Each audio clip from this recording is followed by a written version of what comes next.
The Basketball Africa League have confirmed 12 teams from 12 African countries to compete in the 2022 BAL season. Now, one such team, and also the only South African team to be selected, is Cape Town Tigers. Of course, the leading man there is going to be their head coach, Raphael Edwards, and the assistant coach, who was recently appointed, is also a former NBA player, Harrington. For more on this, we are joined by the head coach, Raphael, now to chat a bit about that. Raphael, I almost said good afternoon to you, but it's a different time where you are. Thank you so much for your time. It's nice to see that you're fully kitted out. I see the Cape Town Tigers cap and your BAL T-shirt as well there. Quickly, before we talk about the team, speak to me about you being a coach. We've talked to you previously on this channel, and you were noted as the co-founder, and your team mentioned to me that you are now also the head coach. You're going to be the head coach going into BAL 2022 for the team. So speak to me a bit about that. Why the change? Well, first of all, good afternoon, everyone in SA, and thank you guys for having me back on again. Yeah, you know, I'm a co-founder, owner, but through our run in the tournament, I did a lot of coaching and a lot of player development already. Like you mentioned earlier, we just signed former NBA star Harrington as one of the assistant coaches. Vince will be returning as our assistant coach, and Relton will be returning as our assistant coach. The organization offered a former NBA head coach the job, and we were waiting on his decision. I don't want to say the name of that coach, but he had scheduling complications where he couldn't come and coach the team. Okay, so you've then taken up that role. So the Cape Town Tigers were also the winners of the 2021 road to BAL. So just a quick question, spending some time with the team there, I know, of course, that would have been with you as co-founder and owner. What are the lessons learned at that level now ahead of the BAL 2022? What are some of the key points that you want to take with you, some of the things that you've realized the team needs to learn and perhaps, you know, spruce up on ahead of the tournament?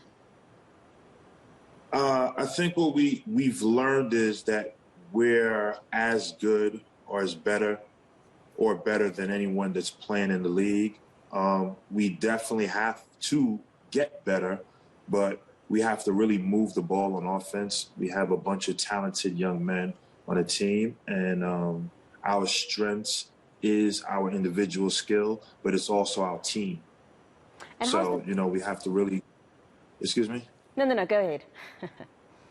So we have to really rotate the ball, swing the ball, and we just have to toughen up a little bit more on defense as well. But those were the key points that I would say we took from the tournaments. And how's the team fitness looking, Raphael? I mean, going into BAL 2022, do you have all the players available to you? Are there perhaps any players who currently are out because of injuries? Do you have any new signings? I actually heard that you might have, and I'm also not going to say his name, but I heard that you might have a new player signing for the Cape Town Tigers as well. Yes, the fitness, the health of everyone is good. No one's injured. We're going to report to training camp in about another week or so, and we're going to really turn it up and kick it in gear. And yes, we have 2 new signings actually to the team, so I won't really mention those yet, but yeah, we have 2 new signings. That's good to hear. Now, Raphael, what is the goal for the BAL 2022? What is it that you are hoping to achieve? I mean, in any sporting code, players want to win, you know. I think it's a big boost of morale when players win. When they win, they feel good. But outside of winning, what have you set out as going into this tournament? This is what I want to achieve for my team holistically. And the other question I want to ask you is, are there any teams that you are perhaps wary of? Who do you feel the competition might be? You know, the teams that might be giving you sleepless nights, if there are any?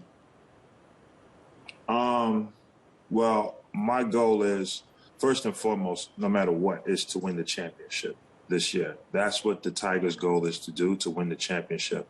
Now, the things that we're concentrating on is getting better, gelling as a team, working hard, our fitness, playing our style of basketball. I believe if we do that, we will be extremely tough to beat, and we'll be looking at a championship.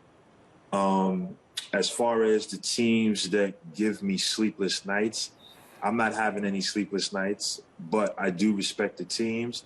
I respect the organizations because they've been around for a very long time. All these organizations have been around for a very long time, and we're still less than 1 year old. So I'm going into battle. We're going into battle with respect of everyone, but we're looking to dominate. So, quick question, Raphael. I think it was in the first interview that you had with one of my colleagues.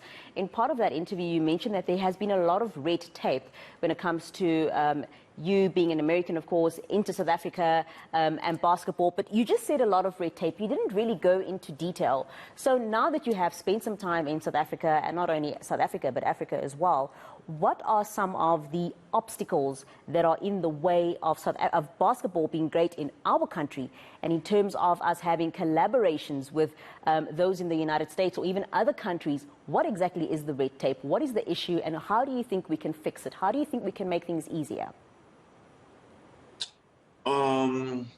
Okay, well, the red tape, a lot of the red tape was people in power, certain people in power that has say in the basketball world in South Africa didn't want to see the organization progress because they weren't a part of it.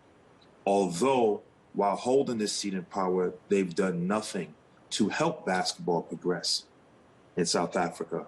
Either they've done nothing or they don't know the way to help it progress.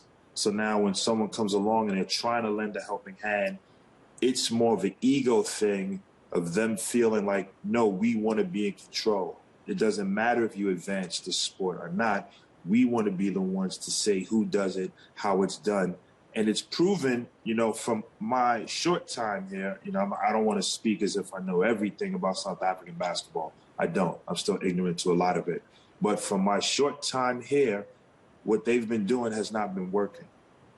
And it really boils down to ego, really, and that's universal. That's not even a cultural thing. That's a human thing. So I believe that's the biggest fault with what's been going on with South African basketball. Raphael, thank you so much for your time. We have run out of time. Unfortunately, we are going to have to go. But I do remember that you did say that you have 2 new signings. So I'm definitely going to be contacting your team to find out when we can find out who those players are. I hope the one is the one that I heard it is. And we'll chat a bit about that. But good luck to you and all the best to you and your team. That is Raphael Edwards. He is the co-founder as well as owner and also now head coach of the Cape Town Tigers. We'll have